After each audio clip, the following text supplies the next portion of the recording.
Hello friends, welcome to our YouTube channel TSP classes. तो कैसे हैं आप सब? आई होप आप लोग बिल्कुल ठीक होंगे। तो जैसा कि आप सभी को पता है कि आपकी राजन लिस्ट लाई जा रही है। तो इस क्लास में हम डिस्कस करने वाले हैं यूपी डीएलएड थर्ड सेमेस्टर का जो आपका पेपर 6 है, यानी कि हिंदी। तो आज जो है उसकी हम लघु उत्तरीय प्रश्नों को करने वाले हैं। इससे पहले की क्लास में हमने बहुविकल्पी प्रश्न को किया। जो मुख्य मुख्य आपके टॉपिक थे उसको हमने डिस्कस किया। फिर हमने अति लघु उत्तरीय प्रश्नों को डिस्कस किया। तो आज की क्लास में हम लघु उत्तरीय प्रश्नों को डिस्कस करने वाले हैं। तो जैसे ही ये खत्म होगा फिर हम समावेशी शिक्षा, शैक्षिक मूल्यांकन, इन सब की क्लासेस जो है वो स्टार्ट कर देंगे। यानी कि उनका बहुविकल्पी और अति लघु तो हो चुका है, बहुत सारे बच्चे लघु उत्तरीय प्रश्नों को लिए भी बोल रहे थे। तो क्या है कि उन सब चीजों को हम करा देंगे, ठीक। तो पिछली क्लास में मैंने क्वेश्चंस पूछे थे कि जो है आपके अनुप्रास अलंकार के उदाहरण और आधुनिक मेला किसे कहते हैं। तो वहां पे ज्योति वर्मा एक बच्ची है और एक अंकिता है। दो तीन बच्चे हैं जो रेगुलर हमारी क्लास को देखते हैं, रेगुलर आंसर देते हैं। तो बहुत अच्छा लगा देख के कि बच्चे चीजों को पढ़ रहे हैं। तो आप सब ऐसे ही पढ़ते रहिए। आप सभी के लिए जो है ये क्लासेस कराई जा रही, प्रोवाइड कराई जा रही है।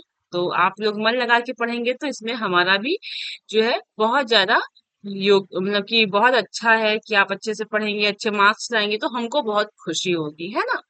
तो प्रश्नों की तरफ अब हम बढ़ेंगे बिना टाइम वेस्ट किए।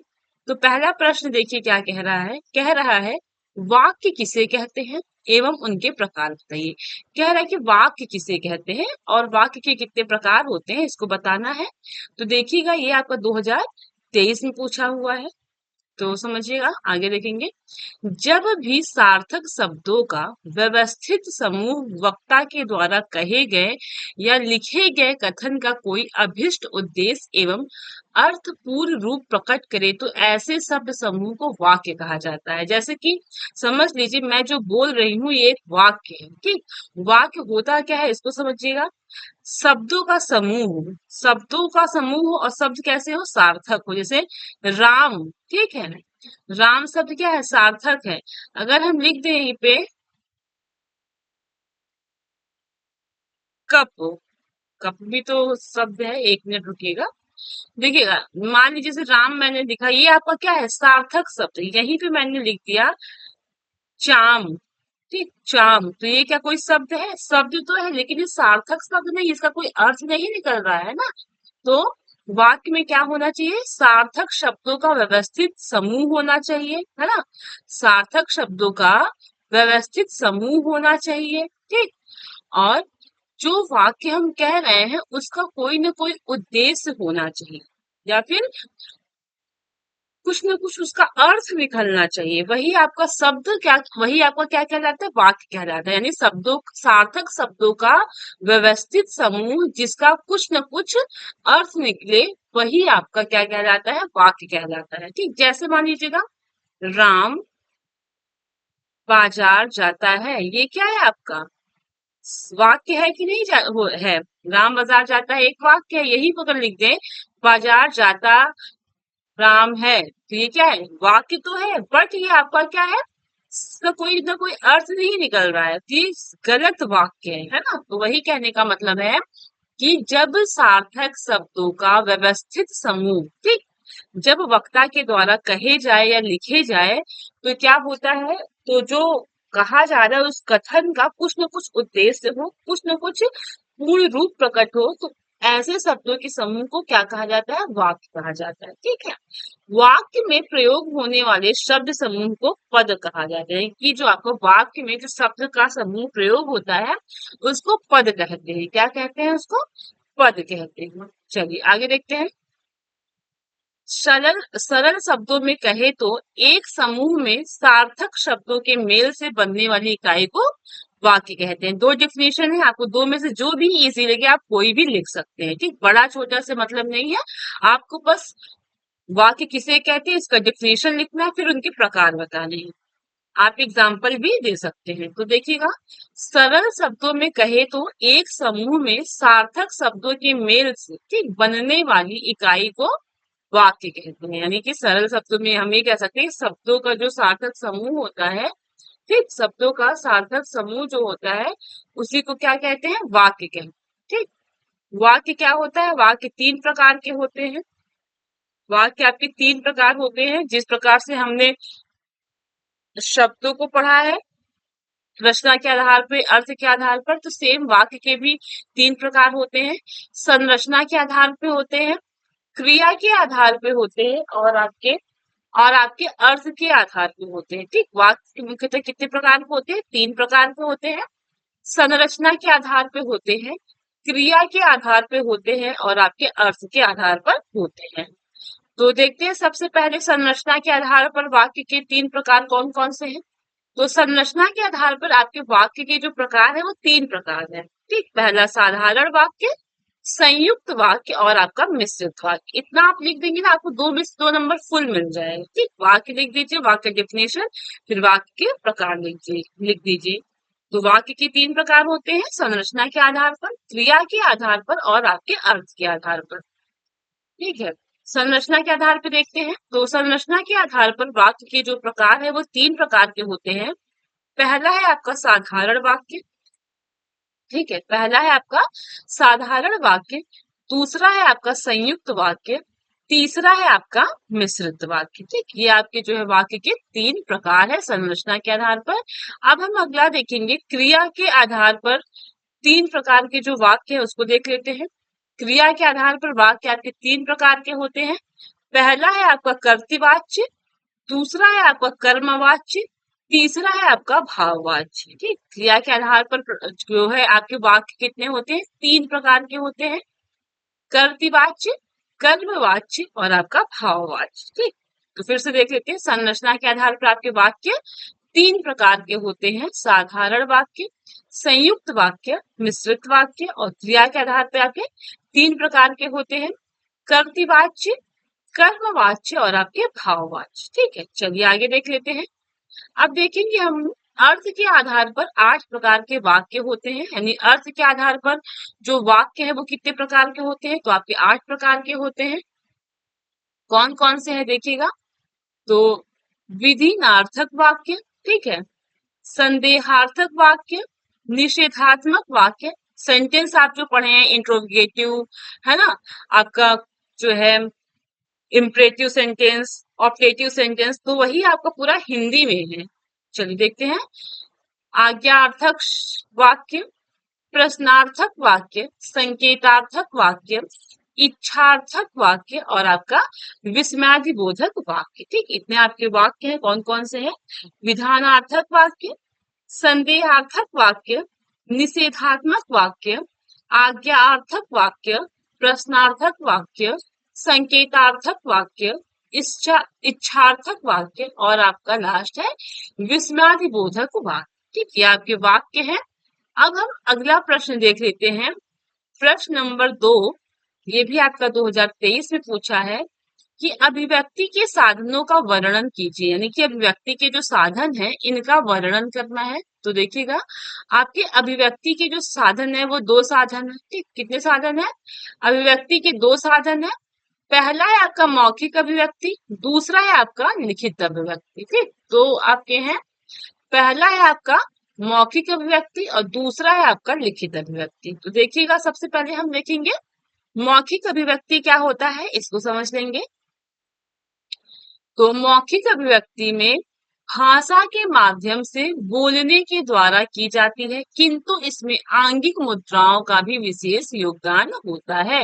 यानी मौखिक अभिव्यक्ति में क्या होता है कि बोलने के द्वारा जो है भाषा आप एक दूसरे, अभिव्यक्ति में होता है एक, अगर आप समझे इन शॉर्ट में, तो अभिव्यक्ति में होता है आपस में बातचीत करना, ठीक, या फिर चीजों का अपने वार्तालाप का या अपने विचारों का आदान प्रदान करना, है ना, बातचीत करना।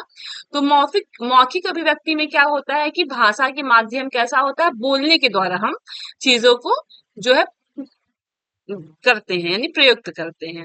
इसमें आपके आंगिक मुद्राओं का भी विशेष योगदान होता है। आंगिक मुद्रा यानी आपके जो हाथ होते हैं, फेस का जो एक्सप्रेशन होता है, इन सब चीजों का भी विशेष योगदान होता है ना। कभी अब आप खुद देखे होंगे, अगर आप गुस्से में बोल रहे होंगे तो आपके हाव भाव अलग होंगे, आपके फेस का एक्सप्रेशन अलग होगा। अगर आप खुश खुश होके बोल रहे होंगे तो आपका वहां पे एक्सप्रेशन अलग होगा।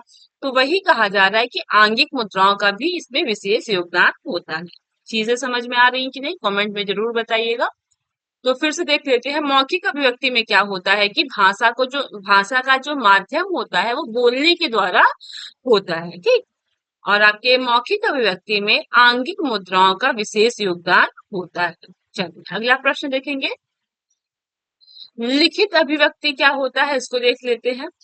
तो लिखित अभिव्यक्ति लिपि के माध्यम से की जाती है, ठीक। लिखित लिखित अभिव्यक्ति क्या होता है, लिपि के माध्यम से की जाती है। जिस प्रकार मौखिक अभिव्यक्ति में कथन भंगिमा इसकी प्रभावशीलता में वृद्धि करती है, ठीक उसी प्रकार लिखित अभिव्यक्ति में लेखन शैली प्रभाव उत्पन्न करने में विशेष भूमिका का निर्वाह करती है। समझिएगा चीजों को। लिखित अभिव्यक्ति में क्या होता है कि हम चीजों को लिख के बताते हैं, लिखने के माध्यम से, लिपि के माध्यम से। ये जो लिखा गया है ना, ये आपकी लिपि है, देवनागरी लिपि है, ठीक।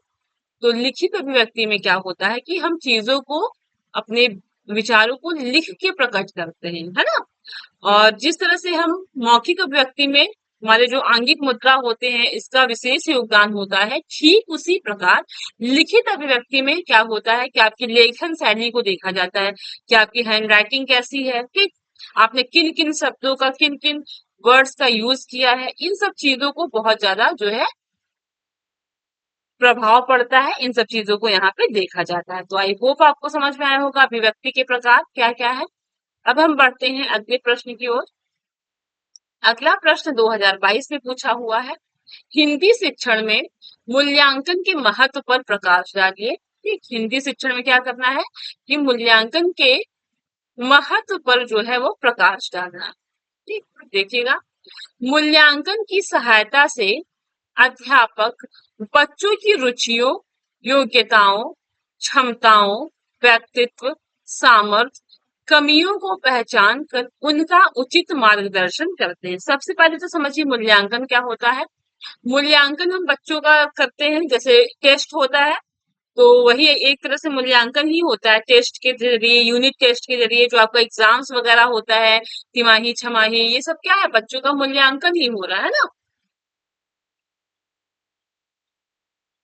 तो मूल्यांकन की सहायता से क्या किया जाता है कि हम ये पता करते हैं कि अध्यापक जो है मूल्यांकन के द्वारा यह पता करता है कि बच्चों की किस चीज में रुचि है, ठीक, बच्चे की योग्यता कितनी है, बच्चा किस चीज में उसकी क्षमता ज्यादा है, बच्चे की पर्सनालिटी कैसी है, बच्चे की स्ट्रेंथ क्या है, बच्चों की कमी क्या है ना। जब हम किसी चीज का मूल्यांकन करते हैं, चाहे व्यक्ति का या किसी भी वस्तु का, तो हमें उनके बारे में संपूर्ण जानकारी मिलती है। अगर व्यक्ति के बारे में या बच्चों के बारे में हम मूल्यांकन कर रहे हैं तो उसकी रुचि, अरुचि, योग्यता, क्षमता, स्ट्रेंथ, कमी, व्यक्तित्व, उसकी होल पर्सनालिटी, हम हर एक चीजों को पहचान लेते हैं। और जब हम पहचान लेंगे बच्चों की सारी चीजों को, फिर हम क्या करते हैं कि एक उन्हें उचित मार्गदर्शन करते हैं। फिर हम उनको बताते हैं कि क्या उनके लिए सही है, क्या उनके लिए गलत है, क्या उनको पढ़ना है, क्या नहीं पढ़ना है ना। चलिए आगे देखेंगे फिर। मूल्यांकन शिक्षा की सुधार तथा गुणवत्ता उन्नयन में सहायक होता है। आपका जो मूल्यांकन होता है वो शिक्षा के सुधार में, शिक्षा की गुणवत्ता को बढ़ाने में सहायक होता है। क्योंकि जब हम मूल्यांकन करते हैं तो हमें बच्चों की कमी पता चल जाती है, उसके द्वारा फिर हम क्या करते हैं, चीजों को सुधारने की कोशिश करते हैं। तो उससे क्या होता है कि हमारा जो शिक्षा है वो और अच्छा हो जाता है ना। चलिए आगे देखेंगे। मूल्यांकन उचित शैक्षिक निर्णय लेने के लिए अत्यंत आवश्यक है। मूल्यांकन क्या होता है, चाहे जिस भी चीज के लिए, ठीक, लेकिन हम यहाँ शिक्षा पढ़ रहे हैं तो शिक्षा से संबंधित है। आपको शिक्षा से संबंधित जो भी डिसीजन लेने होते हैं ना, उसके लिए मूल्यांकन क्या होता है, बहुत ही ज्यादा आवश्यक होता है। क्यों क्यों आवश्यक होता है, क्योंकि हमें जिस चीज के बारे में हमें डिसीजन लेना है उसके बारे में हमें अच्छा खराब, ठीक, कमजोरी, मजबूती, सब कुछ होल जानकारी मिल जाती है, तो हम अच्छे से डिसीजन उसके बारे में ले सकते हैं। मूल्यांकन से शिक्षा शास्त्री, प्रशासन, अध्यापक, छात्र तथा अभिभावक शिक्षण उद्देश्य की प्राप्ति, सीमा को जान सकते हैं। यानी मूल्यांकन से क्या है, आपके जो शिक्षा शास्त्री है, प्रशासन है, अध्यापक है, छात्र है, अभिभावक है, इन सभी की जो भी उद्देश्य है उन सबको हम जान सकते हैं। फिर आगे देखिएगा, मूल्यांकन शिक्षण के उद्देश्यों को स्पष्ट करता है तथा छात्रों को अध्ययन के लिए प्रेरित करता है।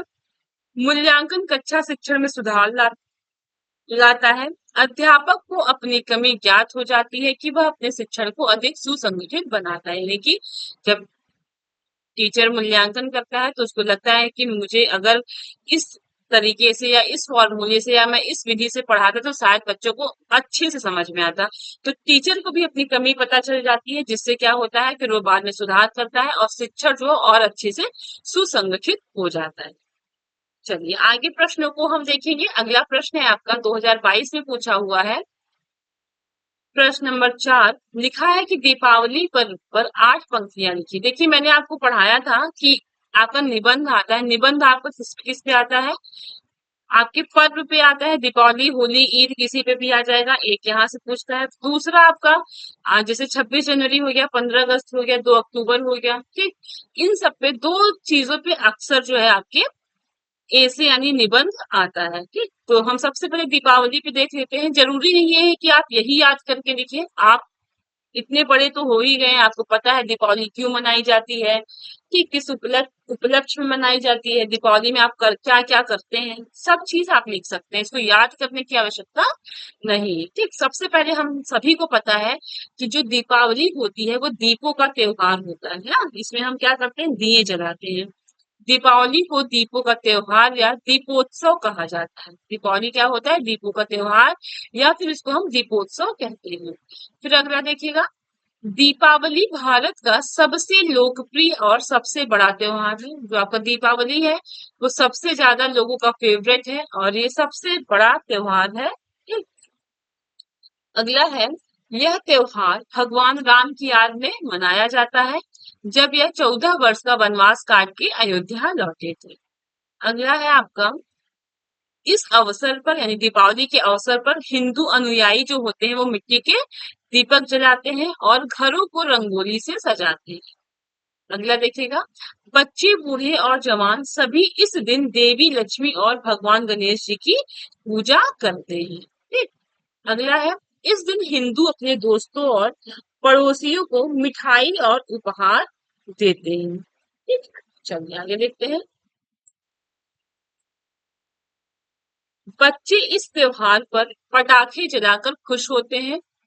अगला है, दीपावली का त्योहार सांस्कृतिक और सामाजिक सद्भाव का प्रतीक है, ठीक। दीपावली का जो त्योहार है वो क्या है, सांस्कृतिक और सामाजिक सद्भाव का प्रतीक है। अगला प्रश्न देख लेते हैं, 2022 में पूछा हुआ है, लेखन में सुलेख का महत्व बताइए। यानी कि लेखन में जो सुंदर लेख है इसका क्या महत्व है, तो उसको देखेंगे। लेखन में सुलेख का महत्व, ये हेडिंग है। तो पीडी पटनायक के शब्दों में अगर हम देखें तो निसंदेह ही लेखन में सुलेख का उतना महत्व है जितना भाषण में सुउच्चारण का। कहने का मतलब ये है कि लेखन में सुलेख जितना का उतना ही महत्व है जितना भाषण में सुउच्चारण का। यानी जो हम बोलते हैं उसमें हम जितना अच्छा उच्चारण करते हैं, भाषण में जिस प्रकार से जो सुउच्चारण महत्व होता है, सेम उसी प्रकार से लेखन में आपके सुलेख का उतना ही महत्व होता है, ठीक। सुलेख यदि शुद्ध नहीं होता है, यानी कि अगर सुलेख जो होता है वो शुद्ध नहीं होता है तो इससे क्या होता है, जो भाषा ज्ञान की स्थिति है वो भी अधूरी रही जाएगी, ठीक। लिखित कार्य शुद्ध लेखन का इसलिए महत्व है। यानी कि लिखित कार्य में शुद्ध लेखन का इसलिए महत्व होता है। अगला प्रश्न हम देखेंगे, प्रश्न नंबर 6 है जो 2023 में भी पूछा है, 2018 में भी पूछा है। प्रत्यय एवं उपसर्ग में अंतर स्पष्ट करते हुए उदाहरण सहित समझाइए। यानी कि प्रत्यय और उपसर्ग में जो अंतर है उसको हमें उदाहरण सहित समझाना है। तो देखते हैं, उपसर्ग और प्रत्यय में क्या अंतर है, सबसे पहले समझिएगा। उपसर्ग क्या होता है इसको समझिएगा। तो उपसर्ग को मूल शब्द से पूर्व जोड़ा जाता है, ठीक। आप ये भी लिख सकते हैं या तो ये लिख सकते हैं, उपसर्ग जो होता है वो शब्दांश के पहले जुड़ता है, ठीक है। आई बात समझ में। चलिए आगे देखिएगा, उपसर्ग को मूल शब्द से पूर्व जोड़ा जाता है। जैसे मूल शब्द आपका क्या है? लक्षण है, और इसके आगे अगर हम अभी उपसर्ग लगा देते हैं तो हमारा शब्द अभिलक्षण बन जाएगा। ठीक, ये जो लक्षण है ये मूल शब्द है, इसके आगे अभी उपसर्ग लग गया तो आपका क्या बन गया? अभिलक्षण बन गया। ये बात समझ में? फिर से देख लेते हैं। उपसर्ग को मूल शब्द से पूर्व जोड़ा जाता है, इसे ही उपसर्ग कहते हैं। इसका आप उदाहरण देख लीजिए। लक्षण मूल शब्द है, अभी उपसर्ग है तो अभिलक्षण हो गया। अगला देख लेते हैं प्रत्यय क्या होता है। तो प्रत्यय वे शब्दांश होते हैं जो किसी शब्द के अंत में लगाए जाते हैं। जैसे मित्रता में ता, ठीक, पहलवान में वान। जैसे मित्रता में क्या है? ता प्रत्यय है, और पहलवान में आपका वान प्रत्यय है। ठीक, आई बात समझ में? चलिए आगे देखते हैं। अगला प्रश्न है, कहानी शिक्षण की उपयोगिता पर संक्षिप्त प्रकाश डालिए। ठीक है, कहानी शिक्षण की उपयोगिता पे क्या करना है? संक्षिप्त प्रकाश डालना है। 2023 में पूछा हुआ प्रश्न है, चीजों को समझिएगा। कहानी शिक्षण की उपयोगिता, या फिर ये आपका सिर्फ कहानी शिक्षण की उपयोगिता पूछा हुआ है एग्जाम में, लेकिन यहाँ पे क्या है कि सीरीज में सब कुछ दे दिया है। ठीक, जितनी जितनी आपकी विधियां हैं वो सारी दे दिया गया है, तो एक वन बाय वन हम आपको पढ़ाते हुए चलेंगे। तो देखते हैं। प्रारंभिक स्तर पर बच्चों में पठन क्षमता को विकसित करने हेतु निम्नलिखित विधियां प्रयोग की जाती है। यानी कि जो प्रारंभिक स्तर के जो बच्चे होते हैं उनको पढ़ाने के लिए या उनकी जो पठन क्षमता है उसको विकसित करने के लिए बहुत सारी विधियों का प्रयोग किया जाता है। उनमें से हम जो विधियों का प्रयोग होता है वह हम वो वन बाय वन वो विधि पढ़ते हुए या डिस्कस करते हुए चलेंगे। तो पहला है आपका देखो और कहो विधि। ठीक, क्या है? देखो और कहो विधि, इसको समझेंगे। तो इस विधि में सबसे पहले अथवा संबंधित वस्तु का चित्र दिखाकर शब्द का ज्ञान दिया जाता है। यानी इसमें क्या होता है? सबसे पहले देखो और कहो, यानी इसमें चित्र दिखाया जाता है फिर पढ़ाया जाता है ना। तो इस विधि में क्या होता है? सबसे पहले अथवा संबंधित वस्तु का चित्र दिखाया जाता है, फिर शब्द का ज्ञान दिया जाता है। चित्र के नीचे वस्तु का नाम लिखा होता है तथा चित्र का ज्ञान होने से बालक सरलता से समझ लेते हैं। यह पद्धति अत्यधिक आधुनिक तथा वैज्ञानिक है क्योंकि इसमें सरल से कठिन की ओर जाते हैं। शब्द के द्वारा वर्ण पहचान होने से वाचन शिक्षण अत्यंत सरल हो जाती है। समझिएगा, देखो और कहो आप सभी को याद है, नर्सरी की जो बुक आती है, चाहे वो हिंदी की हो चाहे वो इंग्लिश की हो, वहां पे अ से अनार आ से आम होता है, तो वहां पे अनार बना होता है। ठीक, नीचे अ लिखा होता है, तो बच्चों को पहले चित्र दिखाया जाता है, चित्र के माध्यम से पढ़ाया जाता है। यही आपका देखो और कहो विधि है। ठीक है, और बाकी इसको आप लिख सकते हैं कि ये आपका जो देखो और कहो विधि है ये आधुनिक और वैज्ञानिक विधि है। इसमें क्या होता है कि हम सरल से कठिन की ओर जाते हैं, है ना। शब्द के द्वारा हम क्या कहते हैं? पहचानते हैं, और वाचन शिक्षण को और सरल बनाते हैं। अगला देखिएगा, अक्षर बोध विधि क्या है, इसको समझिएगा। अक्षर बोध विधि के अंतर्गत अक्षर बोध की विधि के अंतर्गत अक्षर बोध विधि के अंतर्गत बच्चों को क्रमानुसार वर्णों का परिचय दिया जाता है। पहले उनको स्वरों का उच्चारण करना सिखाया जाता है, तत्पश्चात व्यंजनों का। जब बच्चे वर्णों का पहचान जाते हैं, यानी जब बच्चे क ख ग घ पहचान जाते हैं, तब उन्हें मात्रा शब्द पढ़ाना भी सिखाया जाता है। इस विधि के अंतर्गत वर्णों का ज्ञान कराते समय शब्दों के चित्र भी दिखाए जाते हैं, यथा अ से अनार, ई से इमली, क से कमल, ख से खरगोश, ग से गमला आदि। ठीक, यानी कि सबसे पहले क्या होता है कि बच्चों को छोटा आ, बड़ा आ, ABCD ये सब पढ़ाया जाता है। जब बच्चे ये पढ़ लेते हैं तो फिर उनको मात्रा का ज्ञान कराया जाता है। ठीक है, चित्र दिखाने से बच्चों के मन में पठन के प्रति रुचि जागृत होती है। जब हम बच्चों को चित्र के माध्यम से पढ़ाते हैं तो बच्चों के पढ़ने के लिए क्या होता है? इंटरेस्ट पैदा होता है। ठीक, यदि शिक्षक चित्र एवं फ्लैश कार्ड का प्रयोग करते हैं तो यह शिक्षण विधि अत्यधिक रोचक बन जाती है। इस विधि की प्रमुख विशेषता यह है कि बच्चे रंग बिरंगे चित्र देखकर सहज रूप से अध्ययन में रुचि लेने लगते हैं। आई बात समझ में? चलिए अगला देखेंगे, कविता विधि क्या है, इसको समझिएगा। तो बच्चे कविता या गीत को सुनकर अत्यधिक प्रसन्न हो जाते हैं। ठीक, कविता विधि में क्या होता है आप लोग खुद ही पता होगा कि जब कोई चीज होता है उसमें अगर कविता या गीत होता है तो आपको सुन के बहुत अच्छा लगता है। तो बच्चे पोयम के जरिए ही उनकी पढ़ाई स्टार्ट होती है, आप सभी को अच्छे से पता होगा क्योंकि आप सभी बचपन में पढ़े भी होंगे। बिना बचपन में पढ़े तो यहाँ तक आए नहीं है। तो वही कहने का मतलब ये है कि जो बच्चे होते हैं वो कविता या गीत को सुनकर अत्यधिक प्रसन्न हो जाते हैं।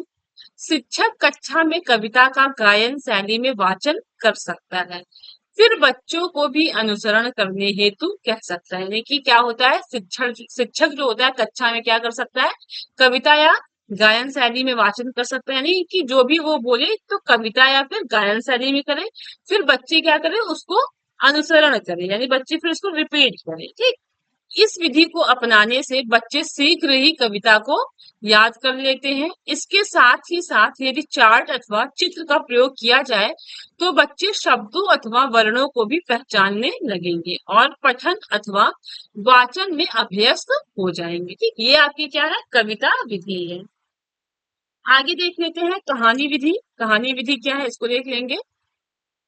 तो समझिएगा, कहानी सुनने में बच्चों की बड़ी रुचि होती है, अतः शिक्षक को इस विधि को अपनाते हुए चार्ट या चित्रों के द्वारा छोटे छोटे वाक्यों में बच्चों को कहानी सुनानी चाहिए। ठीक, कहानी विधि में क्या होता है कि बच्चे बहुत इंटरेस्ट लेते हैं और शिक्षक को ये क्या करना चाहिए, इस विधि को कैसे अपनाना चाहिए, जैसे कि कोई भी चीज है किसी के बारे में जो पढ़ाना है तो उसको चार्ट पे चित्र के द्वारा दिखा दे, फिर छोटे छोटे वाक्य में बच्चों को कहानी के रूप में उस टॉपिक को समझाएं।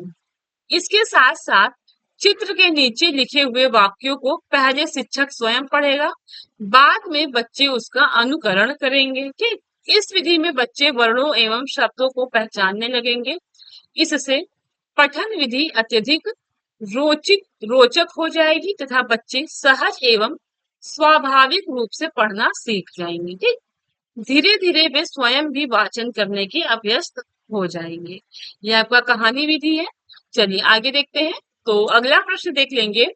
अगला प्रश्न है आपका, योग रूढ़ शब्द किसे कहते हैं। योग रूढ़ शब्द किसे कहते हैं तो समझिएगा, जब कोई शब्द जो प्रयोग किया जा रहा है, ठीक, जो दो शब्दों के मेल से बना हो तथा सामान्य अर्थ प्रकट ना करके बल्कि विशेष अर्थ प्रकट करने लगे तो उसे योग रूढ़ शब्द कहते हैं। जैसे पाठधन शाला यानी पाठशाला है ना, विद्यालय विद्याधनालय।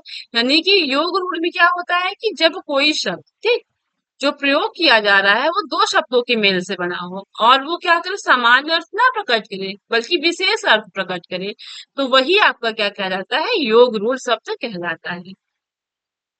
अगला प्रश्न देखेंगे, अनौपचारिक भाषा से क्या तात्पर्य है, इसको समझिएगा। अनौपचारिक भाषा से क्या तात्पर्य है, तो अनौपचारिक भाषा वह भाषा होती है जिसके पीछे कोई औपचारिक या नैतिक बाध्यता ना होकर प्रयोजनात्मक बाध्यता होती है। ठीक, औपचारिक भाषा क्या होती है, जिसके पीछे क्या होता है, अनौपचारिक यानी इनफॉर्मल, जो हम घर पे लैंग्वेज यूज करते हैं, जो घर पे भाषा बोलते हैं उसी को हम अनौपचारिक भाषा कहते हैं।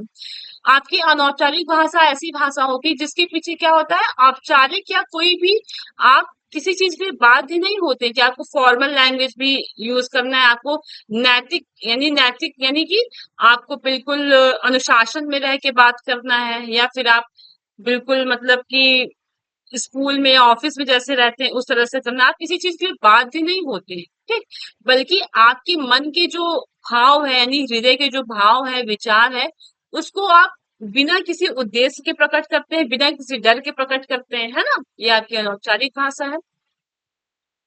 अगला है आपका औपचारिक भाषा से क्या तात्पर्य, इसको समझ लेते हैं। तो औपचारिक भाषा से तात्पर्य उस भाषा से होता है जो वक्ता द्वारा औपचारिकता बस बोली या लिखी जाती है। ठीक, इसके पीछे औपचारिक बाध्यता या नैतिक बल होता है, अर्थात यह किन्हीं निश्चित परिस्थितियों में बनी होती है। आपका जो औपचारिक भाषा होता है ये क्या होता है कि औपचारिकता बस बोली जाती है। ठीक, इसके पीछे क्या होता है, औपचारिक बाध्यता या नैतिक बल होता है, नहीं आपके डिसिप्लिन भी होते हैं, है ना, मोरल जुड़े होते हैं। आप इसमें क्या होता है, हर एक सिचुएशन के अकॉर्डिंग आप चीजों को बोल सकते हैं, आप चीजों को कर सकते हैं। जैसे फॉर्मल चीजें होती हैं, जैसे आप स्कूल में होते हैं, कॉलेज में होते हैं, ऑफिस में होते हैं। चलिए अगला प्रश्न हम देखेंगे। अगला प्रश्न पूछ रहा है औपचारिक एवं अनौपचारिक कथनों में अंतर बताइए। तो देखते हैं अंतर क्या है। तो पहला अंतर ये है औपचारिक कथन, इसका संबंध भावनाओं से होता है। ठीक।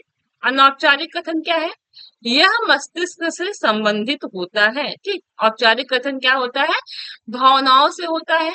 और अनौपचारिक कथन में क्या होता है कि यह मस्तिष्क से संबंधित होता है। ठीक। अगला है आपका औपचारिक कथन में, यहाँ इच्छा ना होने पर भी बोले जाते हैं, यानी औपचारिक कथन में अगर आपका मन नहीं है तो भी आपको वहां पे बोलना पड़ेगा। यह स्वेच्छा, अनौपचारिक कथन में क्या है, यह स्वेच्छा पूर्वक ही बोले जाते हैं, नहीं यहाँ आप आपकी जो इच्छा है, जैसी भी इच्छा है वैसे आप बोल सकते हैं। अगला है, यह शब्द शिष्टाचार से प्रेरित होते हैं, यानी आपके औपचारिक। अनौपचारिक में क्या है, यह यथार्थ से प्रेरित होते हैं। ठीक। औपचारिक में फिर से देखेंगे, यह कथन संक्षिप्त तथा निश्चित होते हैं।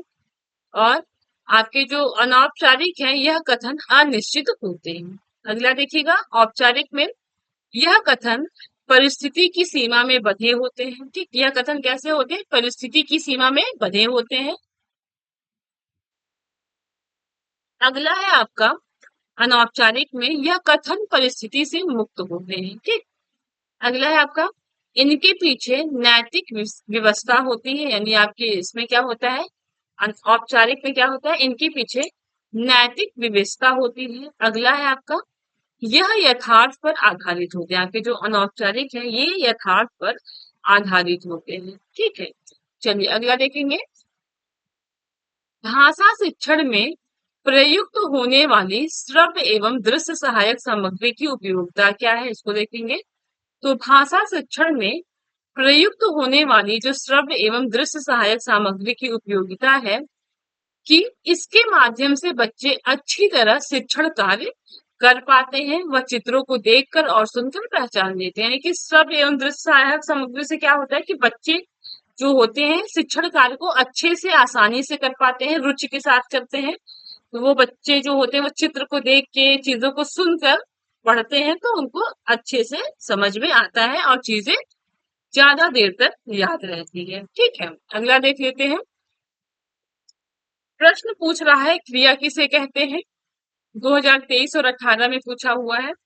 तो समझिएगा क्रिया क्या होता है, वे शब्द जिनसे किसी कार्य का होना या कारण पाया जाए वह क्रिया कहलाता है। ठीक। जैसे वह आदमी है, वह पाठ पढ़ती है। ठीक। तो शब्द से होने का बोध होता है, यानी पढ़ती है क्या है आपका, ये क्रिया है। यानी कि जो भी हम कार्य करते हैं, ठीक, कोई भी जो कार्य करते हैं वो सब क्रिया है। तो इसका डेफिनेशन कैसे लिखेंगे, वे शब्द जिनसे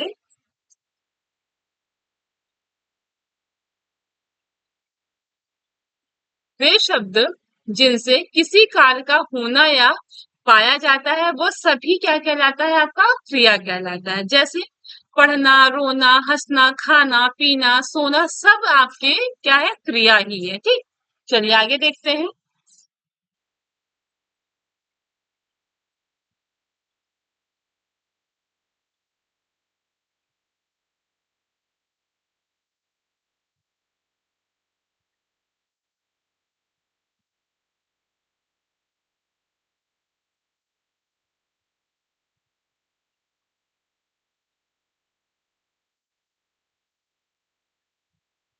चलिए आगे देखते हैं।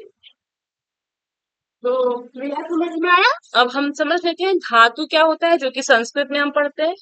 चीज वही होता है, धातु भी क्रिया का ही मूल रूप है। देखिएगा, धातु क्या होता है, क्रिया के रूप को धातु कहते हैं। ठीक। जैसे पढ़ती है, ये आपका क्या है, क्रिया है। तो क्रिया क्या है, शब्द है। अब इसका जो है मूल रूप क्या है वो देखेंगे।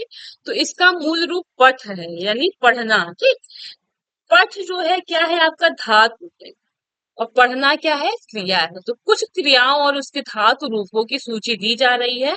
धातु में ना प्रत्यय जोड़ने से क्रिया का सामान्य रूप बनता है। जैसे पठ धातु में ना जोड़ने से पढ़ना सामान्य रूप बनता है। यहाँ पे देख लेते हैं, क्रिया दिया हुआ है, सामान्य रूप दिया है और धातु दिया है। क्रिया क्या है, चलता है, इसका सामान्य रूप चलना है। और आपका धातु क्या है, चल धातु है। ठीक। लिखेगा क्रिया है, लिखना सामान्य रूप है, लिख आपका धातु है। कह रहा है क्रिया है, कहना आपका सामान्य रूप है और कथम क्या है आपका धातु है। करता है आपका क्रिया है, करना आपका सामान्य रूप है और क्री क्या है आपका धातु है। हंसता है आपका क्रिया है, हंसना आपका सामान्य रूप है और हंस क्या है आपका धातु है। ठीक। जाएगा क्या है क्रिया है, जाना आपका क्या है सामान्य रूप है और धातु क्या है आपका गम धातु है। तो धातु रूप वे मूल रूप है जिनको संस्कृत भाषा में ढूंढना पड़ता है यदि क्रिया शब्द संस्कृत भाषा से आया है। ठीक? यानी धातु रूप जो होता है वो क्या होता है क्रिया का ही मूल रूप होता है, ये संस्कृत में से ढूंढना पड़ता है। आई बात समझ में? आप सभी को पता है पठ धातु, हर्ष धातु, गम धातु है ना, ये सब चीजें आप पढ़ चुके होंगे। अगला प्रश्न दे रहा है कि हास्य रस का एक उदाहरण दीजिए। हास्य रस का उदाहरण देना है तो उदाहरण आप कोई भी लिख सकते हैं। तो इसमें जो है वो मैं आपको बता देती हूँ। जेहि दिसि बैठे नारद फूली, सो दिस तेहि न बिलो की फूली, पुनि पुनि मुनि उकसाही अकुलाही, देख दिशा हर गन मुस्काही। ठीक है, आपका क्या है हास्य रस है। अगला क्वेश्चन पूछ रहा है आपसे, भक्ति और वात्सल्य रस में क्या अंतर है, कोई एक उदाहरण लिखिए। तो देखिएगा भक्ति और वात्सल्य रस, आपका जो वात्सल्य रस होता है ये माता और बच्चे का प्रेम दिखाता है। ठीक, यहाँ पे देख लेते हैं। भक्ति रस में परमात्मा विषय प्रेम विभाव आदि से परिपुष्ट होकर रस निष्पित करता है। यानी भक्ति रस में क्या होता है, आप भगवान के प्रति परमात्मा के प्रति आप अपना प्रेम विभाव दिखाते हैं। और जबकि आपका वात्सल रस में क्या होता है कि पुत्र बालक शिष्य या जो अनुज यानी छोटे होते हैं उनके लिए प्रति जो स्नेह विभाव होता है वो आपका वात्सल रस होता है। ठीक, अब देखिएगा दोनों का उदाहरण देख लेंगे। आपके भक्ति रस का भी देख लेंगे और वात्सल रस का। सबसे पहले हम भक्ति रस का देखेंगे। ठीक, भक्ति रस का देखेंगे। असुवन जल सींच सींच, प्रेम बेली बोई, मीरा की लगन लागी, होनी होसी होई। ये आपका क्या है भक्ति रस है। और वात्सल रस का देखिएगा।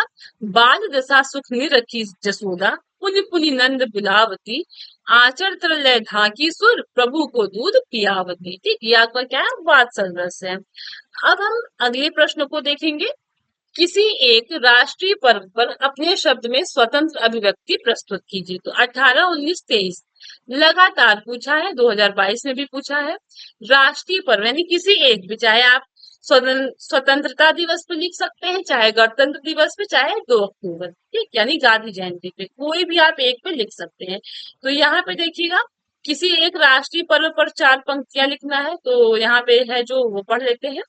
हमारे देश ने अत्यंत कठिन संघर्ष कर एवं लंबी पीड़ा झेलने के बाद स्वतंत्रता प्राप्त की है। निसंदेह हमें इस दिन को उल्लास सहित मनाने का अधिकार है। ठीक, 15 अगस्त हमारे देश का राष्ट्रीय पर्व है। यह स्वतंत्रता दिवस के रूप में मनाया जाता है।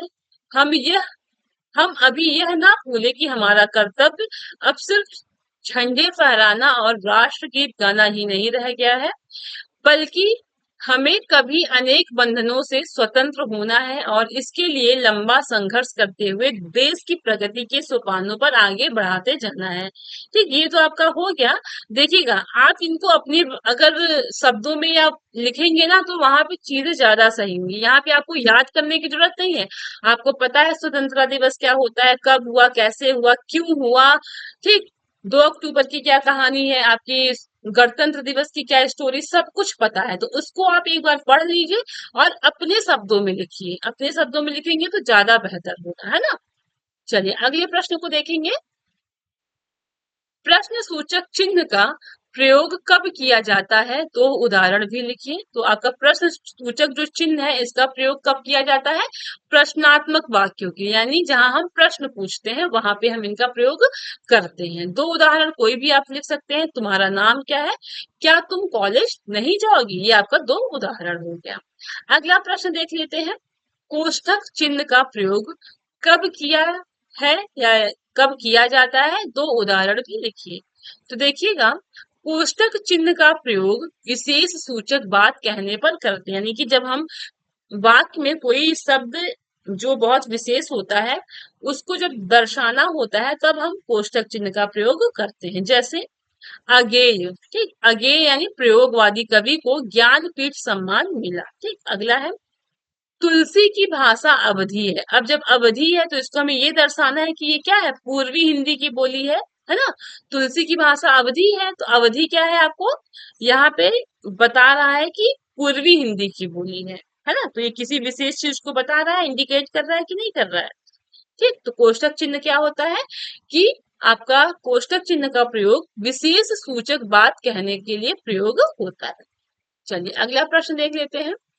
निम्नलिखित वाक्य में विराम चिन्हों का उचित प्रयोग कीजिए। यानी कि ये आपका वाक्य दिया है, यहाँ पे आपको जो है विराम चिन्हों का प्रयोग करना है। तो देखिएगा, सुकरात ने कहा कि जो मनुष्य मूर्ख है और जानता है कि वह मूर्ख है वह ज्ञानी है, यहाँ पे लगेगा। पर जो मूर्ख है और यह नहीं जानता कि वह मूर्ख है तो वह सबसे बड़ा मूर्ख है ना। यहाँ पे भी अगर और ना होता तो यहाँ पे भी आपका लग सकता था, लेकिन यहाँ और दे दिया है तो यहाँ पे आपका विराम चिन्ह नहीं होगा। ठीक है, चलिए आगे प्रश्न देखेंगे। दीर्घ स्वर को उदाहरण सहित समझाइए। तो दीर्घ स्वर क्या होता है, संस्कृत में आप सभी पढ़ चुके हैं। तो देखते हैं, जिन स्वरों के उच्चारण में हस्त से लगभग, सॉरी यहाँ पे मैंने दीर्घ संधि पढ़ा है, यहाँ दीर्घ स्वर की बात हो रही है। तो जिन स्वरों के उच्चारण में हस्त से लगभग 2 गुना समय लगता है वे दीर्घ स्वर कहलाते हैं। ठीक है, हस्त स्वर क्या होता है जिसमें बहुत कम समय लगता है। 3 प्रकार के होते हैं आपके, हस्त स्वर, दीर्घ स्वर और आपका प्लुत स्वर। तो दीर्घ स्वर में क्या होता है कि हस्त से लगभग दो गुना समय लगता है ना, तो ये दीर्घ स्वर कहलाते हैं। आपके कौन कौन से हैं दीर्घ स्वर, ये देख लेते हैं। बड़ा आ, बड़ी ई, बड़ा ऊ, ए, सॉरी ए, ओ और ये आपके क्या है, दीर्घ स्वर है। अगला प्रश्न देखेंगे। कहानी शिक्षण की उपयोगिता पर संक्षिप्त प्रकाश डालिए। ठीक, कहानी शिक्षण की उपयोगिता पे क्या करना है, संक्षिप्त प्रकाश डालना है। ठीक, तो देखिएगा कहानी शिक्षण की क्या उपयोगिता है। तो कहानी कहलाने से विद्यार्थियों का संकोच दूर होता है, उनकी कल्पना व चिंतन शक्ति का विकास होता है तथा बच्चे पाठन क्रिया में रुचि लेते हैं। कहानी शिक्षण की क्या उपयोगिता है, कहानी कहलाने से विद्यार्थी का संकोच दूर हो जाता है। ठीक, उनकी कल्पना व चिंतन शक्ति का विकास भी होता है और बच्चे जो होते हैं वो पाठन क्रिया में रुचि लेते हैं। अगला देख लेते हैं, निबंध से क्या अभिप्राय है। यहाँ पे बहुत छोटा सा दिया हुआ है, हालांकि एग्जाम में पूछा नहीं है, फिर भी समझ लीजिए। विचारों को सुव्यवस्थित कर क्रमबद्ध रूप में प्रस्तुत करने वाली गद्य रचना निबंध कहलाती है। ठीक, यानी कि जहाँ पे विचार सुव्यवस्थित हो, क्रमबद्ध हो और वहां पे आपकी क्या होती है, निबंध कहलाती है। अगला प्रश्न हम देखेंगे, गद्य और पद्य में अंतर लिखना है। तो गद्य और पद्य में क्या अंतर है वो हम देख लेते हैं। 17 में और 23 में पूछा हुआ है।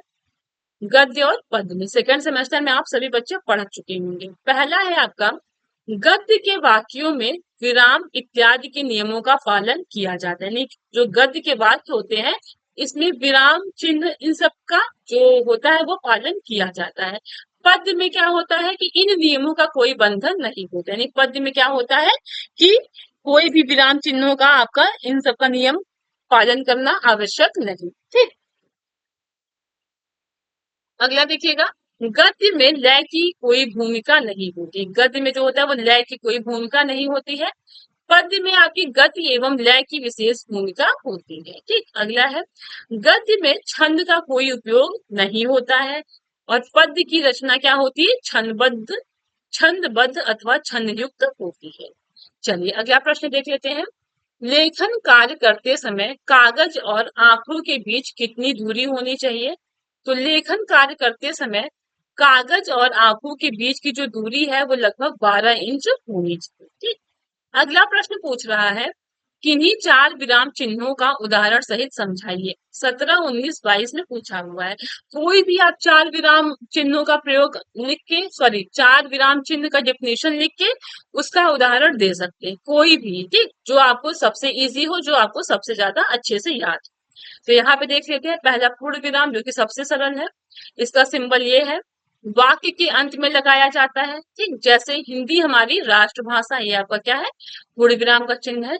परिश्रम ही सफलता की कुंजी है, ये आपका क्या है, पूर्ण विराम चिन्ह है। ठीक, अगला है आपका अर्ध विराम, अर्ध विराम का चिन्ह ये है। ठीक, वाक्य में छोटा विराम, अर्ध विराम, कॉमा लगाते हैं। जैसे मैं आपका काम कर दूंगा, आप निश्चित रहिए, ये आपका क्या है, अर्ध विराम। ठीक, चलिए अगला है आपका अल्प विराम। अर्ध विराम और अल्प विराम में थोड़ा सा डिफरेंस होता है, कंफ्यूज नहीं होइएगा। तो अल्प विराम का सिंबल ये है। तो देखिएगा, किसी वाक्य में जब कुछ रुकना होता है या थोड़ी देर के लिए रुकना होता है तो वहां पे अल्प विराम प्रयोग किया जाता है। ठीक, जैसे एग्जाम्पल देखिएगा, आत्म अजर अमर और अविनाशी है, वह रोज आता है, काम करता है और चला जाता है। अच्छा, अब फिर मिलेंगे, तुम्हें जो करना है कर लो, ये सब क्या है, आपका अल्प विराम है। ठीक, अगला देख लेते हैं विस्मयाबोधक चिन्ह, ये आपका विस्मयाबोधक चिन्ह है। यह चिन्ह उस समय वाक्य के अंत में लगता है जिस वाक्य में विस्मय के भाव होते हैं, यानी कि जब आपको अपनी खुशी दिखाना है, शोक दिखाना है, दुख दिखाना है, या किसी चीज से घृणा है, इन सब चीजों का जब आप अपना भाव उत्पन्न करते हैं तो वहां पे विस्मयादिबोधक चिन्ह का प्रयोग होता है। जैसे वह ताजमहल कितना सुंदर है, अरे तुमने यह क्या कर दिया, कि छी छी तुम कितने गंदे हो। तो यहाँ सब क्या प्रयोग हो रहा है, आपका विस्मयादिबोधक चिन्ह प्रयोग हो रहा है। चलिए अगला देखेंगे, सामासिक पद किसे कहते हैं। तो जब दो या दो से अधिक शब्दों से मिलकर एक शब्द बनता है तो उसे सामासिक पद कहते हैं। जैसे चाय नाश्ता, रोजी रोटी, पढ़ाई लिखाई। ठीक, चलिए अगला प्रश्न देख लेते हैं, भाषा शिक्षण के प्रमुख कौशल कौन कौन से हैं, किन्हीं दो कौशलों के उद्देश्य लिखिए। तो भाषा शिक्षण के आप सभी को पता है चार प्रमुख कौशल है, श्रवण, उच्चारण, पठन, वाचन, यानी कि सुनना, बोलना, पढ़ना, लिखना, है ना। तो श्रवण, उच्चारण, पठन और अभिव्यक्ति। तो सबसे पहले पठन यानी वाचन का उद्देश्य देख लेते हैं। तो पहला है पठन की गति में तीव्रता लाना। ठीक, अगला है बोध की गति में वृद्धि करना। अगला है तथ्य को स्मरण करने की क्षमता का विकास करना। फिर अगला है आपका पाठ में किए गए अंश की समझने की क्षमता उत्पन्न करना। ठीक है, अब अभिव्यक्ति के उद्देश्य देख लेते हैं, दो पूछा है। तो विद्यार्थी में शब्द ज्ञान कोश में वृद्धि। फिर अगला है आपका विद्यार्थियों में विषयानुकूल भाषा शैली तथा विचारों का ज्ञान, सुंदर, स्पष्ट तथा सुडौल अक्षर लिखने में निपुणता। ठीक, अगला देखिएगा बौद्धिक तथा मानसिक विकास में सहयोगी। ठीक, बौद्धिक तथा मानसिक विकास में सहयोगी। चलिए अगला प्रश्न देख लेते हैं, प्रेरणार्थक क्रिया किसे कहते हैं। तो समझिएगा 2019 से पूछा है, जिस क्रिया को कर्ता स्वयं ना करके किसी दूसरे से करवाता है उसे प्रेरणार्थक क्रिया कहते हैं। जैसे अध्यापक छात्र से पाठ पढ़वाते हैं, यही आपका क्या है, प्रेरणार्थक क्रिया है। पढ़वाते हैं यानी पढ़वा रहे हैं, है ना। मोहित ने दर्जी से कुर्ता सिलवाया, सिलवाया यानी कि मोहित क्या कर रहा है, दूसरे से कुर्ता सिलवा रहा है ना। तो जिस क्रिया का क्या होता है, कर्ता स्वयं नहीं करता है यानी दूसरे से करवाता है, तो वहां पर क्या होता है, प्रेरणार्थक क्रिया होता है। चलिए अगला प्रश्न देख लेते हैं, भाषा शिक्षण में मौन वाचन के महत्व को स्पष्ट कीजिए। ठीक, तो भाषा शिक्षण में मौन वाचन का महत्व क्या है उसको समझेंगे। तो पहला है मौन पठन करने से पठन की गति में तीव्रता आ जाती है। ठीक, मौन पठन से जब हम पठन करते हैं तो हमारी गति में क्या आ जाती है, तीव्रता आ जाती है। तथ्य को स्मरण करने की क्षमता का विकास होता है। अगला है विद्यार्थियों के शब्द तथा सूक्ति भंडार में वृद्धि होती है। अगला है कक्षा में विद्यार्थियों को लिपि का स्पष्ट ज्ञान कराना। अगला है विद्यार्थियों को अर्थ ग्रहण करने की तीव्र गति से मौन पठन करने से हो जाती है। कक्षा में शोर नहीं होता है, छात्रों को थकान कम होती है, इसलिए भाषा शिक्षण में मौन वाचन का महत्व है। अगला प्रश्न देख लेते हैं, मौखिक अभिव्यक्ति के उद्देश्य पर प्रकाश डालना है, 19 से पूछा है। तो मौखिक अभिव्यक्ति से बच्चों के मनोभावों को समझते हैं हम। विद्यार्थियों के मस्तिष्क में शब्द भंडार की वृद्धि होती है। विद्यार्थियों में शब्द ज्ञान कोश में वृद्धि होती है। बच्चों में मौखिक वाचन के प्रति उत्साह का संचार होता है। अगला है बौद्धिक तथा मानसिक विकास में सहयोगी होते हैं। ठीक, चलिए अगला हम देख लेते हैं प्रश्न। अर्थ के आधार पर शब्दों के कितने भेद है स्पष्ट कीजिए। तो देखिएगा, अर्थ के आधार पर अगर हम देखें तो शब्द 5 प्रकार के होते हैं। पहला है एकार्थी शब्द। एकार्थी शब्द वे कहलाते हैं जिनका वाच्यार्थ एक ही होता है, यानी व्यक्तिवाचक संज्ञा स्थानों के नाम आदि इसी श्रेणी के शब्द आते हैं, जैसे जनवरी, हिंदी, आगरा, नरेंद्र मोदी, यानी कि ऐसे शब्द जिनका एक ही अर्थ होता है। ठीक, अगला है आपका अनेकार्थी शब्द। तो भाषा में अनेक शब्द ऐसे होते हैं जिनके एक से अधिक अर्थ होते हैं, तो उन्हें हम अनेकार्थी शब्द कहते हैं। जैसे तारा को बोलते हैं आंखों की पुतली भी, और नक्षत्र भी, है ना। उपचार को क्या बोलते हैं? उपाय, सेवा, इलाज। कल को क्या बोलते हैं? शोर भी बोलते हैं, मशीन भी बोलते हैं, सुंदर भी बोलते हैं, पिछला दिन भी होता है, अगला दिन भी। ठीक, अगला देख लेंगे समरूपी भिन्नार्थक शब्द क्या है, इसको देखेंगे। कुछ शब्द इतने मिलते जुलते हैं कि ये प्रयोगकर्ता उन्हें एक ही मान बैठते हैं, जबकि उनका अर्थ एक दूसरे से पूर्णतः भिन्न होता है। यानी समरूपी भिन्नार्थक शब्द ऐसे शब्द होते हैं कि मिलते जुलते होते हैं। हाँ, जैसे एग्जाम्पल में समझिएगा, अति और इति। अति क्या है? अति को हिंदी में बहुत बोलते हैं, इति का हिंदी क्या होता है? समाप्त होता है।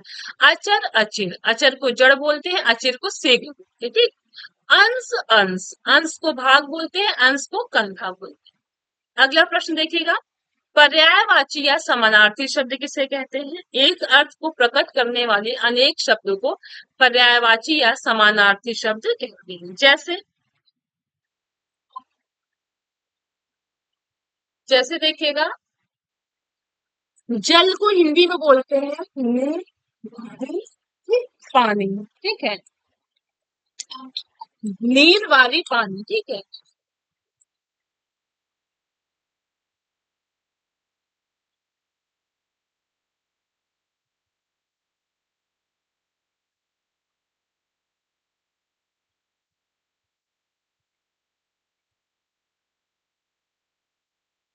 तो देखिएगा, पर्यायवाची या समानार्थी शब्द होता है। जल को बोलते हैं नीर, वारी, पानी। ठीक है, अमृत को बोलते हैं घोड़ा, बाजी, है, सैंधव और तुरंग। आंख को बोलते हैं नेत्र, नयन, दृग, चक्षु और विलोचन।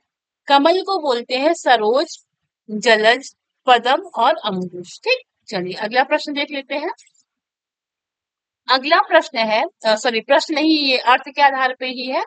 विपरीतार्थक या विलोम शब्द। ठीक है, कुछ शब्दों के युग्म ऐसे होते हैं जो परस्पर विरोधी होते हैं, ये विलोम या विपरीतार्थक कहे जाते हैं। जैसे सुख, दुख, अमृत, विष, जड़, चेतन, सम्मान, अपमान, आयात, निर्यात। ठीक, ये आपके अर्थ के आधार पर शब्द हो गए जो कि 5 प्रकार के होते हैं। अब हम पढ़ेंगे कर्तवाच को उदाहरण द्वारा स्पष्ट करें, यानी कर्तवाच क्या होता है उसको हम पढ़ेंगे। तो हमने अभी पढ़ा था ना कि आपकी क्रिया कितने होते हैं, तो उससे हमने कर्तवाच, कर्मवाच और भाववाच पढ़ा था, तो उसी का पूछ रहा है कर्तवाच क्या होता है। देखिएगा, कर्तवाच क्रिया के उस रूपांतर को कहा जाता है जिससे यह ज्ञात होता है कि वाक्य का उद्देश्य क्रिया का कर्ता है, अर्थात कर्ता की प्रधानता। ठीक, यथा जैसे मोहिनी पुस्तक पढ़ती है, यहाँ पढ़ती है क्या है? क्रिया का कर्ता मोहिनी, वाक्य का कर्तवाच में। चलिए आगे देखेंगे, वाक्य के कितने भेद होते हैं उसको हमें बताना है। तो वाक्य के आपके, मैंने बताया था अलग अलग प्रकार के इसमें होते हैं। तो वाक्य के जो प्रमुख है वो 3 प्रकार होते हैं। तो देखते हैं, सरल वाक्य है, मिश्रित वाक्य है और आपका संयुक्त वाक्य है। ठीक, सरल वाक्य क्या होता है उसको समझेंगे। यदि किसी वाक्य में केवल एक विषय अथवा एक उद्देश्य हो तो उसे क्या कहा जाता है? सरल वाक्य कहा जाता है। कि यहाँ पे एक ही आपका सब्जेक्ट है, एक ही प्रेडिकेट है ना। जैसे रेखा पुस्तक पढ़ती है, मोहित घर जाता है, ये आपका क्या है? सरल वाक्य है। ठीक, अब मिश्रित वाक्य देख लेते हैं क्या है। मिश्रित वाक्य वह वाक्य है जिससे प्रधान वाक्यांश, सामान्य तथा एक से अधिक उपवाक्य शामिल होते हैं। इसमें क्या होता है कि 2 वाक्य शामिल होते हैं। ठीक, और ये किसी संयोजक से जुड़े होते हैं। देखिएगा, जैसे तुमको जल्दी स्कूल जाना चाहिए ताकि तुम्हारा पहला घंटा ना छूट जाए। पहला वाक्य ये हुआ, दूसरा आपका वाक्य ये हुआ, दोनों क्या है कि एक दूसरे से जुड़े हुए हैं। अगला देख लेते हैं, संयुक्त वाक्य क्या है। संयुक्त वाक्य वह वाक्य है जिसमें एक से अधिक उपवाक्य और ये उपवाक्य लेकिन किंतु परंतु और वे यद्यप तथा आदि से जुड़ा होता है। जैसे आंधी चल रही है और सड़कों पर धूल उड़ रही है। ठीक। अगला है मोहन सो रहा है लेकिन उसका भाई बीमार। ठीक। अथवा संयुक्त वाक्य दो या अधिक स्वतंत्र उपवाक्यों से मिलकर निर्मित होता है जो आपस में किसी संयोजक से मिलते हैं। ठीक है, ये आपका क्या हो गया, वाक्य हो गया। अब हम चलते हैं अगली जो है अगले प्रश्न की तरफ। प्रश्नोत्तर नंबर 34 को हम देखेंगे। तो अब ये वाली जो क्लास है ना, इसको हम कल की क्लास में डिस्कस करेंगे। और आज की क्लास को हम यही एंड करते हैं, मिलते हैं कल की क्लास में। लघुत्तरी प्रश्न कल फिनिश हो जाएगा। क्लास अच्छी लगी कि नहीं, समझ में आया कि नहीं, कमेंट करके जरूर बताइएगा। और चैनल पे नए हैं तो चैनल को सब्सक्राइब करिएगा, दोस्तों के साथ शेयर जरूर करिएगा। और हमारी मेहनत के लिए एक लाइक एक कमेंट तो बनता ही है। Okay, thank you. मिलते हैं कल की क्लास में। मन लगा के अच्छे से पढ़ाई करते रहिए।